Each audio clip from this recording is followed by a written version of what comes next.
समझने वाले हैं। तो चैप्टर का नाम है रासायनिक अभिक्रिया एवं समीकरण।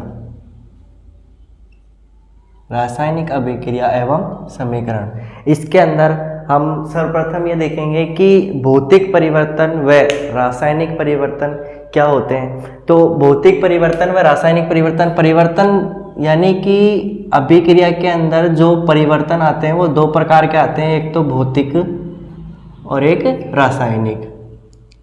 अब रासायनिक से अपन ये समझ सकते हैं कि जो केमिकल है, रसायन है, केमिकल, उसके अंदर चेंजेस आ रहा है या फिर उसके अंदर कोई भी दो केमिकल मिलके एक नया केमिकल बना रहे हैं, तो वो एक रासायनिक हो गया।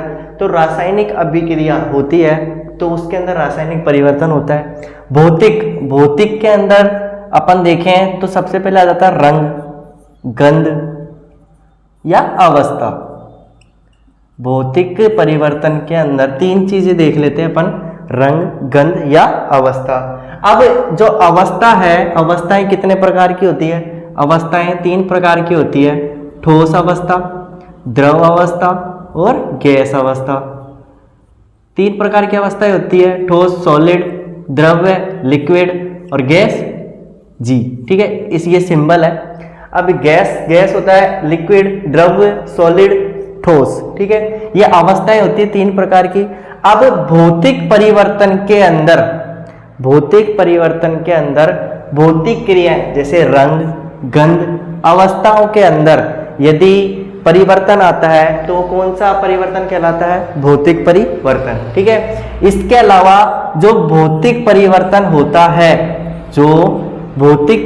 होता है उसके अंदर नए यौगिक या उत्पाद का निर्माण नहीं होता है। अपन क्या देख रहे हैं? जो भौतिक परिवर्तन है उसके अंदर नए यौगिक या उत्पाद का निर्माण नहीं होता है, और जो रासायनिक अभिक्रिया है, रासायनिक परिवर्तन है, उनके अंदर क्या होता है? नए यौगिक या उत्पाद का निर्माण होता है, ठीक है। इसके अलावा ये जो भौतिक परिवर्तन होते हैं वो कैसे होते हैं? अस्थायी रूप के होते हैं। कैसे होते हैं? अस्थायी रूप के।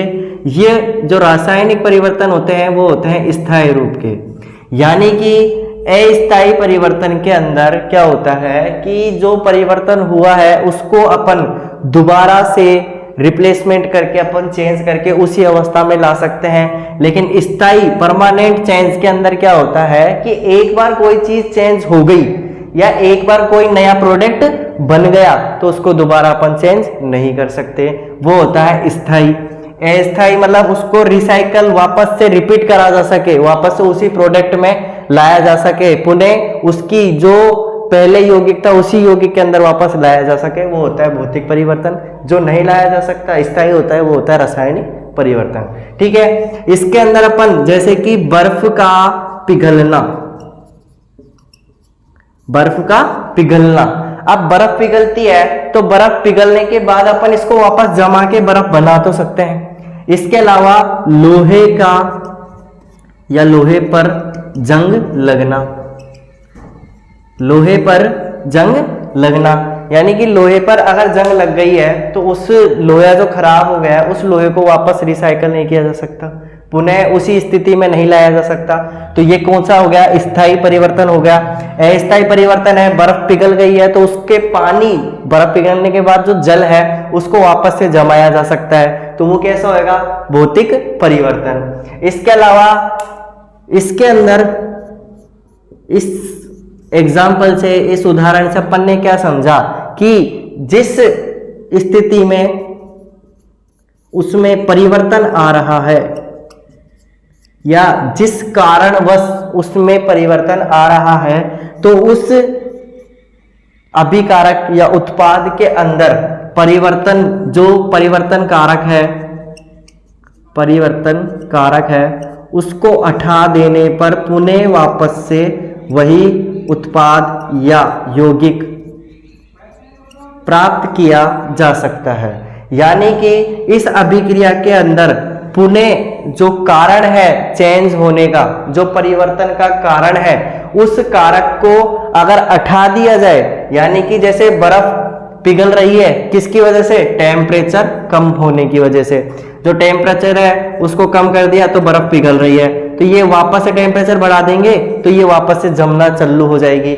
यानी कि जो कारण है उस कारण को हटा देने पर पुनः वापस से अपन को वही यौगिक प्राप्त हो सकता है। लेकिन इसके अंदर ऐसा नहीं है, ये स्थायी रूप की है। इसके अंदर क्या होता है, एक बार जो परिवर्तन हो गया तो परिवर्तन कारक हटाने से दोबारा वही यौगिक या उत्पाद का निर्माण नहीं किया जा सकता। ठीक है, ये हो गया अपने भौतिक परिवर्तन और रासायनिक परिवर्तन। सबसे महत्वपूर्ण बात, जो भौतिक परिवर्तन होते हैं उनके अंदर रासायनिक परिवर्तन नहीं होते हैं। यानी कि जो भौतिक परिवर्तन है उसके अंदर कोई रासायनिक परिवर्तन नहीं होता है, कोई अभिक्रिया नहीं होती है, कोई चेंजेस ऐसा स्थायी नहीं होता है। लेकिन जो रासायनिक परिवर्तन है वो उसके अंदर भौतिक परिवर्तन देखने को मिल सकते हैं। यानी कि कोई भी एक अभिक्रिया हुई, कोई भी एक प्रोडक्ट बना, अभिक्रिया होने के बाद ए से बी बना, तो इसके अंदर जब ये ए है तो इसको मान लो ताप देके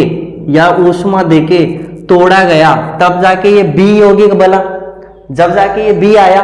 ठीक है, ए को ताप दिया, गर्म किया, तब जाके ए आया, तो इसके ताप में वृद्धि हुई। और अपन ने भौतिक परिवर्तन के अंदर ये पढ़ा है कि रंग गंध अवस्था, अवस्था के अंदर ठोस द्रव गैस, यानी कि इसके ताप में वृद्धि हो रही है, तो वो क्या है, भौतिक परिवर्तन के अंदर आ रहा है। यदि कोई जल है, जल को गर्म करके भाप में बना दिया तो जल में भी अवस्था में परिवर्तन हो गया। या फिर कोई जैसे कि बर्फ का जमना है, तो बर्फ जम रही है तो उसके अंदर एक रासायनिक परिवर्तन होगा, लेकिन उसके साथ साथ क्या है, भौतिक परिवर्तन भी हो रहा है। और बर्फ का पिघलना वो कैसा है, अस्थायी है, बर्फ को वापस से जमाया जा सकता है, तो क्या आता है, भौतिक परिवर्तन में। इसके बाद हम देख लें कि रासायनिक अभिक्रिया या रासायनिक समीकरण क्या होता है।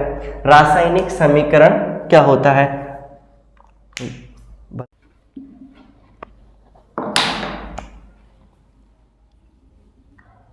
हाँ, तो अब अपन ने भौतिक परिवर्तन देख लिया और रासायनिक परिवर्तन देख लिया।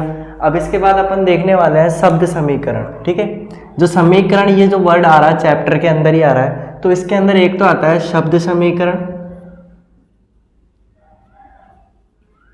और एक होता है रासायनिक समीकरण। रासायनिक समीकरण, ठीक है। अब ये रासायनिक समीकरण, शब्द समीकरण क्या है? शब्द समीकरण यानी कि जो अभिक्रिया हुई है, ठीक है, जो अभिक्रिया हो रही है उन्हें शब्दों के रूप में लिखना, उन्हें शब्दों के रूप में लिखना शब्द समीकरण कहलाता है। यानी कि कोई भी अभिक्रिया हुई है और वो शब्दों के रूप में लिखी हुई है तो वो क्या कहलाता है? शब्द समीकरण। और उन्हीं शब्द समीकरण को तत्व या प्रतीक चिन्हों के रूप में लिखना क्या कहलाता है?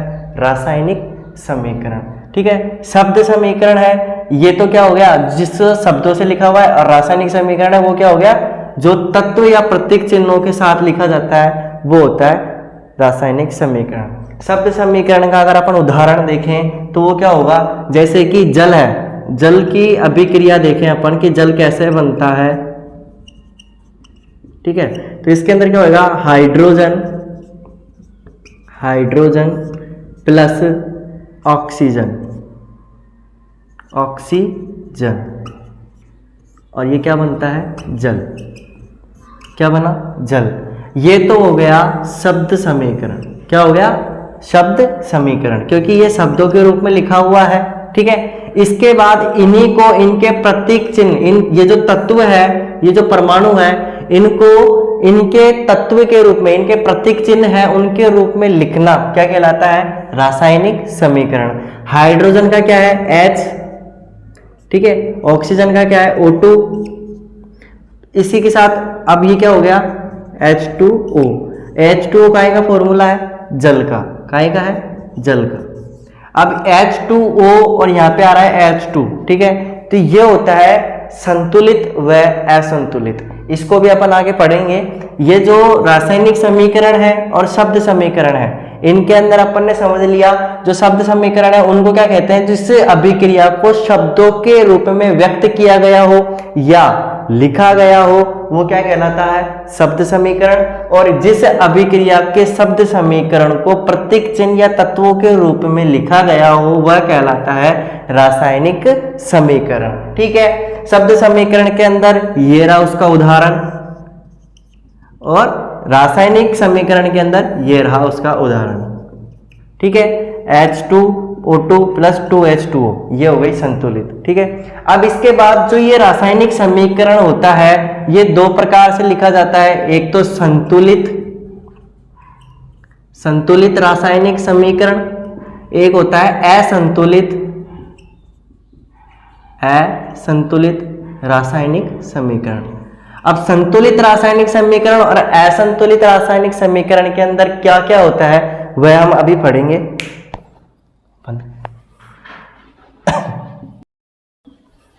हाँ, अपन ने पढ़ा रासायनिक समीकरण व शब्द समीकरण। ठीक है, रासायनिक समीकरण शब्द समीकरण के अंदर क्या देखा, जो शब्द समीकरण होते हैं तो उनके अंदर जो शब्दों के अंदर हुई अभिक्रिया को व्यक्त किया जाता है या लिखा जाता है उसे शब्द समीकरण कहा जाता है। ठीक है, इसके अलावा जो रासायनिक समीकरण है, जो शब्द समीकरण बन गया है उसको उन्हीं तत्वों के रूप में या उनके प्रतीक चिन्हों के रूप में व्यक्त करना या लिखना क्या कहलाता है? रासायनिक समीकरण। अब अपन देखने वाले हैं कि जो ये रासायनिक समीकरण है ये दो प्रकार से लिखे जाते हैं या होते हैं, संतुलित रासायनिक समीकरण या असंतुलित रासायनिक समीकरण। ठीक है, सबसे पहला आता है संतुलित रासायनिक समीकरण। ठीक है, संतुलित रासायनिक समीकरण, इसके अंदर क्या होता है, जो तीर है यानी कि अपन अभिक्रिया होती है उसके बीच में तीर बनाते हैं, तो इस तीर के दोनों तरफ परमाणु की संख्या बराबर हो। ठीक है, परमाणु की संख्या बराबर हो, वह समीकरण संतुलित रासायनिक समीकरण कहलाता है। अब दूसरा अपना है असंतुलित रासायनिक समीकरण। ठीक है, असंतुलित रासायनिक समीकरण, असंतुलित रासायनिक समीकरण, इसके अंदर क्या होता है, असंतुलित यानी कि अनबैलेंस। ठीक है, तो अब ये जो तीर का निशान है इसके दोनों तरफ यदि परमाणुओं की संख्या असमान है, यदि परमाणुओं की संख्या असमान है तो वह असंतुलित रासायनिक समीकरण कहलाता है। ठीक है, ये संतुलित रासायनिक समीकरण जिसमें तीर के दोनों तरफ परमाणुओं की संख्या समान हो और तीर के दोनों तरफ असमान है परमाणुओं की संख्या, तो क्या कहलाएगा? असंतुलित रासायनिक समीकरण। ठीक है, इसको संतुलित करना क्यों आवश्यक है? क्योंकि आपने 9th क्लास के अंदर चैप्टर पढ़ा होगा या थ्योरी पढ़ी होगी द्रव्यमान संरक्षण का नियम, द्रव्यमान संरक्षण का नियम। इस नियम के अनुसार क्या होता है, जो परमाणुओं की संख्या होती है, जो उनका द्रव्यमान होता है, उनको बराबर करना अनिवार्य है। क्यों? क्योंकि जो द्रव्यमान है उसको ना तो उत्पन्न किया जा सकता है और ना ही नष्ट किया जा सकता है। ठीक है, इसलिए ये जितना है उतना ही रहेगा, इसलिए अपन क्या करते हैं, बैलेंस करते हैं। ठीक है, इसके बाद देखा जाए संतुलित रासायनिक समीकरण हो गया, असंतुलित रासायनिक समीकरण हो गया। ठीक है, असंतुलित रासायनिक समीकरण या फिर शब्द समीकरण जो होता है उसको कंकाल समीकरण भी बोलते हैं। क्या? कंकाल समीकरण, क्योंकि एक तरह से जो शब्द समीकरण है वो रासायनिक समीकरण का ढांचा है। ठीक है, कंकाल तंत्र ढांचा, अपना शरीर है, हड्डियों का ढांचा होता है, उसी तरीके से कंकाल समीकरण क्या होता है, ढांचा होता है रासायनिक समीकरण का। ठीक है, अब ये द्रव्यमान संरक्षण का नियम भी अपन ने पढ़ लिया क्या होता है, और कंकाल समीकरण की भी अपन ने पढ़ लिया क्या होता है। इसके अलावा अब एक एक इनके उदाहरण देख लेते हैं, जैसे कि H+O2 H2O, ये अपना इससे पहले वाला जो एग्जाम्पल था वही ले लिया अपन ने।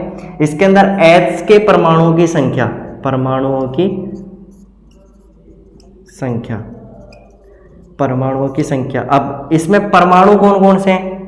H हो गया, O हो गया, ठीक है। इसमें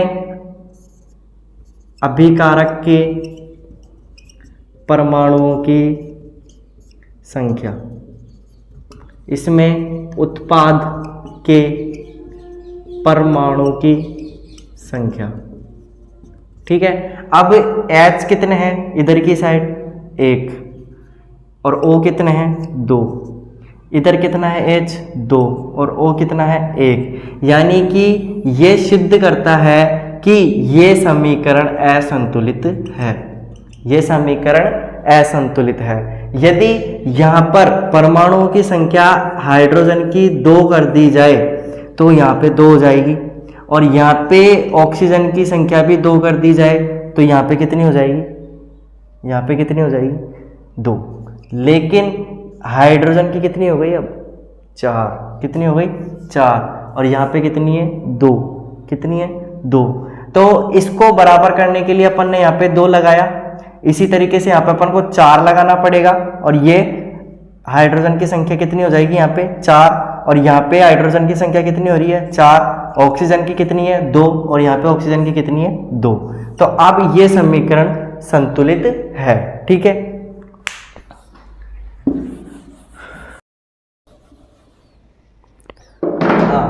अब अपन ने संतुलित असंतुलित समीकरण देख लिया, ठीक है। शब्द समीकरण, रासायनिक समीकरण, कंकाली समीकरण सब देख लिए।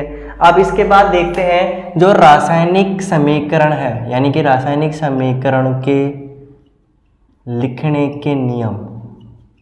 रासायनिक समीकरण के नियम कौन कौन से हैं वो देखेंगे, ठीक है। सबसे पहला नियम, रासायनिक समीकरण का नियम, जो तीर का निशान होता है उससे इस तरफ यानी कि बाईं ओर क्या लिखा जाता है? अभिकारक। यानी कि तीर के बाईं ओर जो परमाणु रहेंगे उनको क्या कहेंगे अपन? अभिकारक। और तीर के दाईं ओर, तीर के दाईं ओर जो परमाणु रहेंगे उनको क्या कहेंगे? उत्पाद। यानी कि तीर के दाईं ओर उत्पाद और तीर के बाईं ओर अभिकारक लिखा जाता है, ठीक है। इसके बाद है अभिकारक हो गया, उत्पाद हो गया। इसके बाद क्या लिखना है? जो ये तीर है, ये तीर अभिकारक और उत्पाद के बीच में बनाया जाता है, और ये प्रदर्शित करता है कि अभिक्रिया किधर से किधर की साइड हो रही है। ये क्या प्रदर्शित करता है? ये तीर का निशान अभिक्रिया किधर से किधर की साइड हो रही है, ठीक है। इसके बाद जो अभिकारक है और उत्पाद है उनके परमाणुओं की संख्या को समान किया जाता है, उनके परमाणुओं की संख्या को समान किया जाता है। इसके अलावा अभिक्रिया के अंदर कहीं भी दाब लग रहा है या उत्प्रेरक मिलाया जाता है या कोई सी भी ऊष्मा दी जा रही है, ठीक है, अगर ये कोई एक्स्ट्रा कोई चीज उसके अंदर अभिक्रिया के अंदर करी जा रही है तो इन सबको तीर के ऊपर वाली जो जगह रहती है उसके ऊपर लिखा जाता है। जितना ताप दिया गया है या जितना दाब दिया गया है उसको इस तीर के ऊपर लिखा जाता है, ठीक है। इसके अलावा अणुत्क्रमणीय जो विधि है, अणुत्क्रमणीय विधि यानी कि इसके अंदर क्या करा जाता है? कई रिएक्शंस ऐसी होती है जो रिसाइकल होती है, यानी कि साइक्लिंग, एक जो उत्पाद है या फिर अभिकारक है जिससे जो प्रोडक्ट बन गया उसी प्रोडक्ट से वापस अभिकारक भी बन सकता है, तो उसके अंदर इस तरीके का चिन्ह यूज में लिया जाता है। और जो सिंगल चेंजिंग होती है यानी कि कोई अभिकारक है वो उत्पाद बन गया और वो दोबारा अभिकारक नहीं बन सकता तो उसके अंदर तो इस तरीके का एरो लगता है। और जो चेंजेबल होते हैं, उत्पाद से अभिकारक बन गया और वापस वही उत्पाद अभिकारक बन गया तो उसके अंदर इस तरीके का चिन्ह यूज में लिया जाता है, ठीक है। ये कुछ नियम थे जिनके अकॉर्डिंग अपन रासायनिक समीकरण लिख सकते हैं। इसके बाद हम देखेंगे रासायनिक अभिक्रियाओं के प्रकार, यानी कि जो रासायनिक अभिक्रियाएं होती है उनके प्रकार, ठीक है। उससे पहले अपन ये देख लेते हैं जो रासायनिक समीकरण है या रासायनिक अभिक्रिया है रासायनिक अभिक्रियाओं के प्रकार पढ़ने से पहले रासायनिक अभिक्रिया क्या होती है वो समझ लेते हैं एक बार। रासायनिक अभिक्रिया यानी कि रासायनिक अभिक्रिया, यदि कोई अभिक्रिया जिसके अंदर रासायनिक परिवर्तन हुआ हो तो वो रासायनिक अभिक्रिया कहलाती है।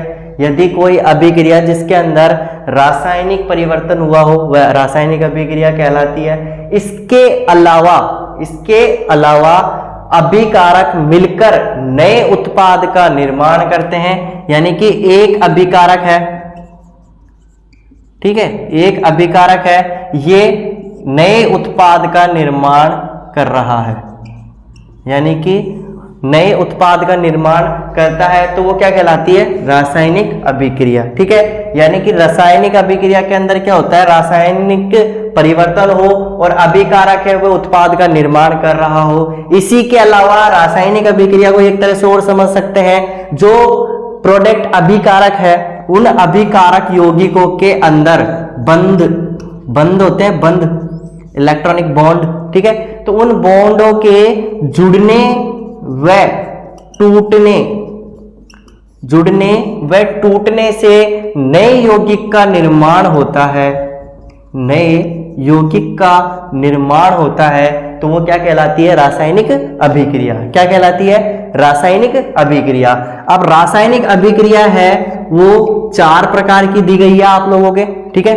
ये 4 प्रकार की कौन कौन सी है? एक तो है संयोजन रासायनिक अभिक्रिया, संयोजन अभिक्रिया, ठीक है। इसके अलावा एक है वियोजन अभिक्रिया, वियोजन अभिक्रिया, एक है विस्थापन अभिक्रिया, विस्थापन अभिक्रिया, एक है द्विविस्थापन अभिक्रिया, द्विविस्थापन अभिक्रिया, ठीक है। यानी कि 4 प्रकार की आप लोगों के अभिक्रियाएं दी हुई है, ठीक है। अब ये रासायनिक अभिक्रिया, वियोजन अभिक्रिया, विस्थापन अभिक्रिया, द्विविस्थापन अभिक्रिया अपन अब ये पढ़ने वाले हैं, ठीक है।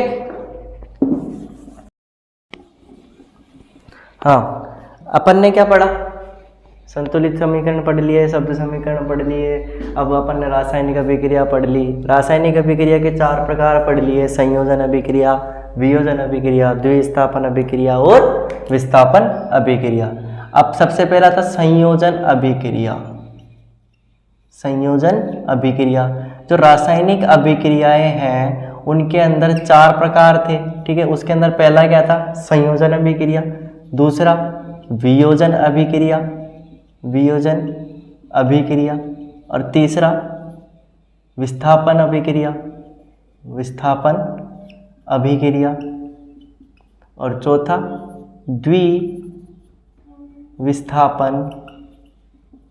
विस्थापन अभिक्रिया। यानी कि ये 4 प्रकार के अपन ने समीकरण अभिक्रियाएं पढ़ी, रासायनिक अभिक्रियाएं। तो पहली तो है संयोजन अभिक्रिया, दूसरी है वियोजन अभिक्रिया, तीसरी है विस्थापन अभिक्रिया और चौथी है द्विविस्थापन अभिक्रिया, ठीक है।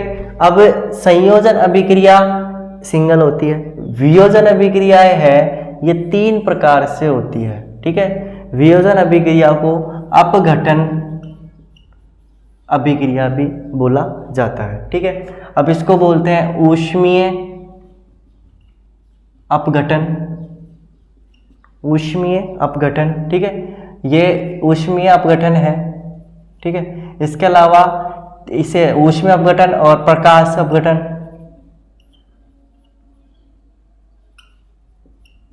और ताप,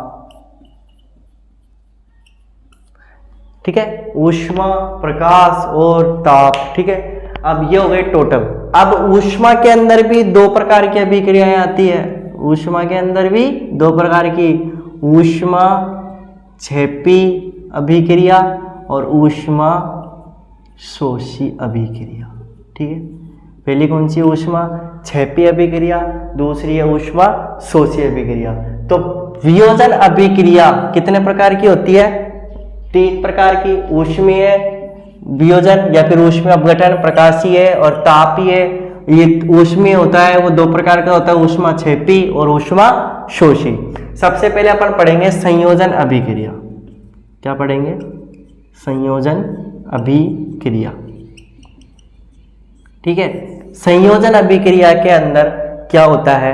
जो अभिकारक होते हैं, दो या दो से अधिक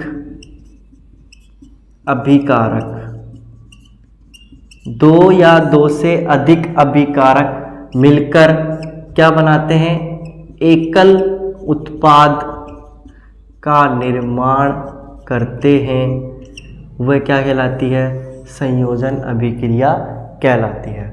अब दो या दो से अधिक उत्पाद मिलकर क्या कर रहे हैं, एकल उत्पाद का निर्माण कर रहे हैं, वह क्या कहलाती है, संयोजन अभिक्रिया। यानी कि जैसे कि Mg magnesium plus O2 oxygen, magnesium और ऑक्सीजन मिलकर क्या बनाते हैं, MgO2, ये 2 संतुलित हो गया, ठीक है, संतुलित समीकरण है।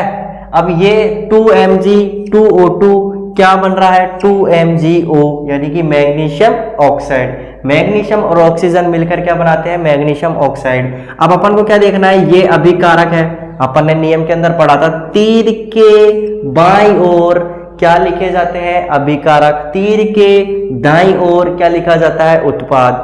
अब दो या दो से अधिक अभिकारक मिलकर एकल उत्पाद का निर्माण करते हैं तो वह क्या कहलाती है, संयोजन अभिक्रिया। ठीक है, इसके बाद दूसरी अभिक्रिया आती है वियोजन अभिक्रिया। वियोजन अभिक्रिया, ठीक है। अब इस वियोजन अभिक्रिया के अंदर क्या होता है, जो वियोजन अभिक्रिया है वो सेम संयोजन अभिक्रिया की जैसी है, लेकिन अपोजिट है, उल्टी है, इसके विपरीत संयोजन अभिक्रिया के है। ठीक है, वियोजन अभिक्रिया। ओके, अब वियोजन अभिक्रिया के अंदर क्या होता है, एकल अभिकारक टूटकर दो या दो से अधिक यौगिक उत्पादों का निर्माण करे, वह क्या कहलाती है, वियोजन अभिक्रिया। जैसे AgCl2, Ag का मतलब क्या होता है, Ag का मतलब क्या होता है, Ag मतलब सोना, सिल्वर या फिर चांदी। ठीक है, Ag का मतलब क्या होता है, चांदी, और Au का मतलब क्या होता है, सोना। Silver chloride, silver chloride. ठीक है, अब ये सिल्वर क्लोराइड को दो चीजों में टूटेगा तब जाके ये एकल अभिकारक दो उत्पाद का निर्माण करेगा। तो यहाँ पे दो परमाणु कौन कौन से हैं, Ag और Cl2, यानी कि चांदी और क्लोरीन गैस। ठीक है, Ag और Cl2 दो उत्पादों के अंदर टूट गया, तो ये क्या कहलाई, वियोजन अभिक्रिया। यानी कि एकल अभिकर्मक टूटकर कोई नए दो उत्पादों का निर्माण करता है, वह वियोजन अभिक्रिया कहलाती है। और दो या दो से अधिक अभिकारक मिलकर एकल उत्पाद का निर्माण करते हैं, वह अभिक्रिया संयोजन अभिक्रिया कहलाती है। अब इसके अंदर वियोजन के अंदर अपन देखेंगे ऊष्मीय अपघटन, प्रकाशीय अपघटन और तापीय अपघटन। ऊष्मीय अपघटन के अंदर क्या आता है, ऊष्मीय अपघटन के अंदर क्या आता है, वह अभिक्रिया जिसके अंदर जो अभिकारक है उसको ऊष्मा देकर तोड़ा गया हो। ठीक है, वह अभिक्रिया जिसके अंदर अभिकारक को ऊष्मा देकर तोड़ा गया हो, या प्रकाश की उपस्थिति में तोड़ा गया हो, या अधिक ताप देकर तोड़ा गया हो, तो वह कौन सी ऊष्मा प्रकाश ताप अपघटन अभिक्रियाएं कहलाती है। ठीक है, इनको अपन अच्छे से पढ़ेंगे अभी।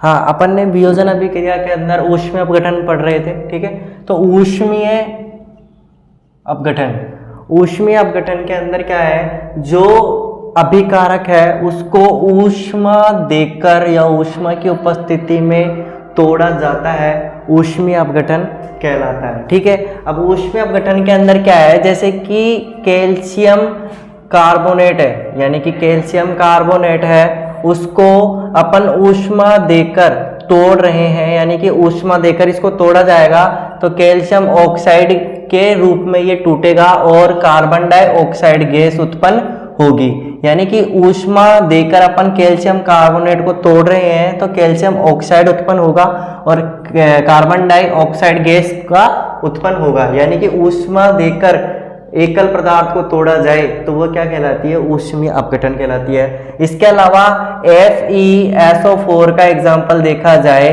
तो Fe2O3 ठीक है, SO2 प्लस SO3, इसके अंदर ये टूटता है, यानी कि फेरस सल्फेट है वो ऊष्मीय देकर इसको फेरस ऑक्साइड के रूप में तोड़ा जाता है और इसके साथ सल्फर डाइऑक्साइड व सल्फर ट्राइऑक्साइड गैस का निर्माण होता है। ठीक है, इसके अलावा अपन देखे जाए कि प्रकाशीय अपघटन, यानी कि प्रकाशीय अपघटन, प्रकाशीय अपघटन के अंदर क्या होता है, जो अभिक्रिया सूर्य के प्रकाश की उपस्थिति में टूटती है, वियोजित होती है, वो क्या कहलाती है, प्रकाशीय वियोजन या प्रकाशीय अपघटन। ठीक है, अब प्रकाशीय अपघटन के अंदर क्या आता है, AgCl2, यानी कि AgCl2 के अंदर क्या होता है, सिल्वर और क्लोरीन गैस को अलग अलग कर दिया जाए, टूट गए दो भागों में, तो ये कैसा अपघटन कहलाएगा, प्रकाशीय अपघटन। ठीक है, इसके अलावा AgBr2, यानी कि AgBr यानी कि सिल्वर ब्रोमाइड होता है ये। ठीक है, सिल्वर ब्रोमाइड के अंदर सिल्वर व ब्रोमीन गैस को अलग अलग कर दिया जाए, अलग अलग दो उत्पादों के अंदर तोड़ दिया जाए, तो ये कहलाता है प्रकाशीय अपघटन। इसको श्वेत शाम फोटोग्राफी के अंदर यूज किया जाता है। ठीक है, इसका ध्यान रखना। इसके अलावा अब अपना है लास्ट, जो तापीय अपघटन था उसको विद्युतीय अपघटन कहा जाता है, विद्युतीय अपघटन। इसके अंदर क्या होता है, विद्युत धारा प्रवाहित करने पर जो लवण है उनको तोड़ा जाता है, वह अपघटन कौन सा कहलाता है, विद्युत अपघटन। जैसे कि NaCl है, सोडियम क्लोराइड है, इसको विद्युत की उपस्थिति में विद्युत धारा प्रवाहित करके सोडियम व क्लोरीन गैस के रूप में तोड़ा जाता है। ठीक है, इसके अलावा H2O जो जल है, इसको हाइड्रोजन व ऑक्सीजन के रूप में तोड़ा जाता है। ये कौन सा हो गया, ये तो हो गया विद्युत अपघटन, ये हो गया प्रकाश अपघटन, ये हो गया ऊष्मीय अपघटन, यानी कि ऊष्मा देकर जिसको एकल अभिकारक को तोड़ा जाता है वो तो होता है ऊष्मीय अपघटन। प्रकाशीय अपघटन के अंदर एकल अभिकारक को दो उत्पादों के रूप में तोड़ा जाता है, प्रकाश की उपस्थिति में, वो होता है प्रकाशीय अपघटन। इसके अलावा विद्युत अपघटन यानी कि विद्युत धारा प्रवाहित करके एकल अभिकर्मक को दो या दो से अधिक उत्पादों के रूप में तोड़ा जाता है, तो वह कहला जाता है विद्युत अपघटन। इसके बाद है विस्थापन अभिक्रिया। विस्थापन अभिक्रिया के अंदर क्या होता है, जो अधिक अभिक्रियाशील धातु होती है, अधिक अभिक्रियाशील धातु, जो अधिक अभिक्रियाशील धातु होती है वो कम अभिक्रियाशील धातु को विस्थापित कर देती है, वह क्या कहलाता है, यह विस्थापन अभिक्रिया। जैसे ZnSO4 plus CuSO4 plus Zn। अब Zn है वो अधिक अभिक्रियाशील धातु है, ठीक है, तो ये क्या करेगी, Cu को विस्थापित कर देगी, Cu को यानी कॉपर को विस्थापित कर देगी और क्या बना लेगी, ZnSO4 प्लस Cu कॉपर। ठीक है, Zn है वो अधिक अभिक्रियाशील है और ये CuSO4, Cu कम अभिक्रियाशील है, तो इसने इसको विस्थापित कर दिया और क्या बना दिया, ZnSO4 जिंक सल्फेट। ये Cu का मतलब होता है कॉपर। ठीक है, इसके बाद लास्ट अपनी जो थी वो है द्विविस्थापन अभिक्रिया। द्विविस्थापन अभिक्रिया के अंदर क्या होता है, ये लवणों के मध्य या दो अभिकारकों के मध्य जो चार्ज होते हैं उनको एक्सचेंज करना, यानी कि चार्ज को, आयनों का आदान प्रदान करना, चार्ज का एक्सचेंज करना, क्या होता है, द्विविस्थापन अभिक्रिया के अंदर देखा जाता है। ठीक है, द्विविस्थापन अभिक्रिया के अंदर क्या देखा जाता है, या फिर अभिकारक के अंदर या तो आयनों का आदान प्रदान हो रहा हो या फिर लवणों के मध्य आयनों का आदान प्रदान हो रहा हो, वह क्या कहलाता है, द्विविस्थापन अभिक्रिया। ठीक है, अपन के बाद अपन ने दो पढ़ी, कौन कौन सी रह गई है, जो ऊष्मा क्षेपी व ऊष्मा शोषी।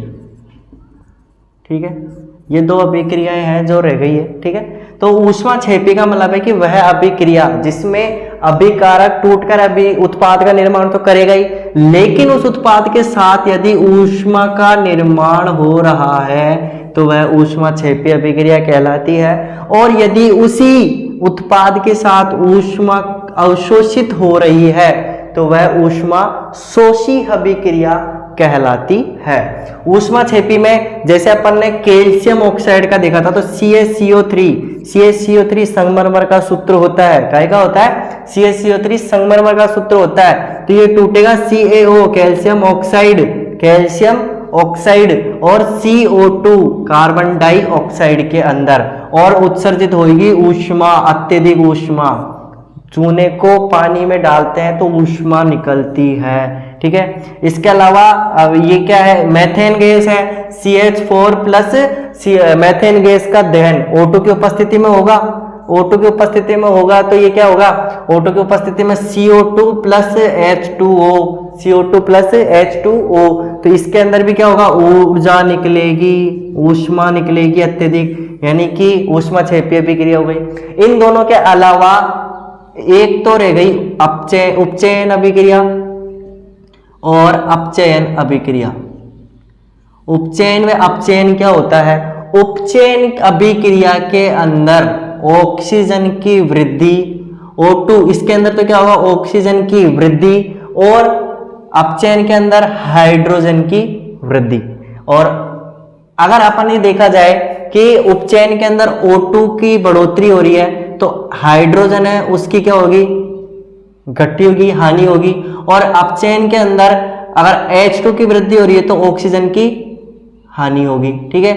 यानी कि अपचयन में हाइड्रोजन बढ़ती है, उपचयन में ऑक्सीजन की वृद्धि होती है, ठीक है। इसके अलावा लास्ट अपना रह गया है रेडॉक्स अभिक्रिया। रेडॉक्स अभिक्रिया के अंदर क्या होता है? वह अभिक्रिया जिसमें उपचयन में अपचयन दोनों अभिक्रिया एक साथ होती है, यानी कि वह समीकरण जिसके अंदर ऑक्सीजन की वृद्धि भी हो रही है और हाइड्रोजन की हानि भी हो रही है, वह क्या कहलाएगा? रेडॉक्स अभिक्रिया। क्या कहलाएगी? रेडॉक्स अभिक्रिया, ठीक है। इसके अंदर जैसे कि अपन कोई एग्जांपल देखें तो C+O2 CO2, यानी कि ऑक्सीजन की वृद्धि हो गई, तो यानी कि C+O2 के अंदर CO2 हो रहा है, यानी कि O2 हो रहा है, O2 इसके साथ जुड़ रहा है, यानी कि वृद्धि कर रहा है। तो ये कौन सी अभिक्रिया हो गई? उपचयन अभिक्रिया। कौन सी अभिक्रिया हो गई? उपचयन अभिक्रिया, ठीक है। इसके अलावा ये मतलब CaO+H2O, या फिर इसके अलावा और अभिक्रिया देख ले जिसके अंदर ऑक्सीजन की वृद्धि हो रही है तो वो कहलाएगी उपचयन अभिक्रिया, और हाइड्रोजन की वृद्धि हो रही है तो वो कहलाएगी अपचयन अभिक्रिया। रेडॉक्स अभिक्रिया के अंदर हाइड्रोजन की वृद्धि हो रही है और ऑक्सीजन का लॉस हो रहा है, यानी कि दोनों उपचयन व अपचयन दोनों पाए जाते हैं, वो क्या कहलाती है? रेडॉक्स अभिक्रिया, ठीक है। ये आज के लिए अपन इतना ही पढ़ेंगे। इसके बाद अपन देखेंगे संक्षारण क्या होता है और विकृत गंधिता क्या होती है। जो लास्ट के नॉर्मल मामूली सा जो चैप्टर रहा है उसको देखेंगे और एक बार अपन चैप्टर को रिवाइज करेंगे, ठीक है।